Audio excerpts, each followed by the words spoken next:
Tonight's primary in New Hampshire, but Super Tuesday is fast approaching. Election officials in Hidalgo County getting ready. And they're making sure the machines are voter ready. Channel 5's Marisol here, Villarreal, we're here with more on how that process works.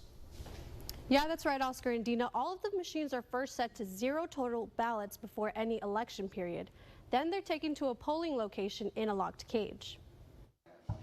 Voting machines in Hidalgo County are undergoing logic and accuracy, or LNA testing, in order to prepare for the upcoming primary election. Officials with the Hidalgo County Elections Department say it's to ensure the machines appropriately add all the votes in an accurate and timely manner. The law requires that the machines that are going to be taken to the poll location be tested, not just for their accuracy, making sure that the selection of candidate is the actual selection that is being voted on. Yvonne Ramon is the county elections administrator.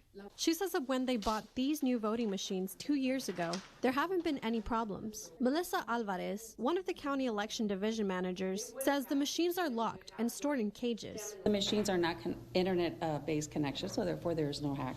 Everything is date and time and stamped on it, so therefore you know that the machines at that locations were turned on at the time that the judge did arrive. One McAllen resident we spoke to agrees that some voters might have second thoughts about how secure their vote is. I know that this comes from maybe other states that have shown irregularities in their voting process and in the way that they count the votes. We saw that recently in the Iowa caucus, and so that's totally understandable. Andrea Juarez is a deputy field organizer for a nonprofit voting outreach group called Texas Rising. She says that when she speaks to youth voters, one of their main concerns is if their vote will properly be counted for the candidate they choose. She says that after learning Hidalgo County is testing their equipment, voters should have a new peace of mind and need to remember to ask questions when necessary.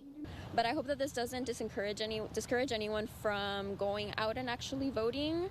I hope that they know that the people behind it are actually trying their best to make it as safe as possible. I feel like if you feel uneasy, maybe show up, but ask questions about the machine, how they work, and maybe feel like you can find comfort in the way that they are safe.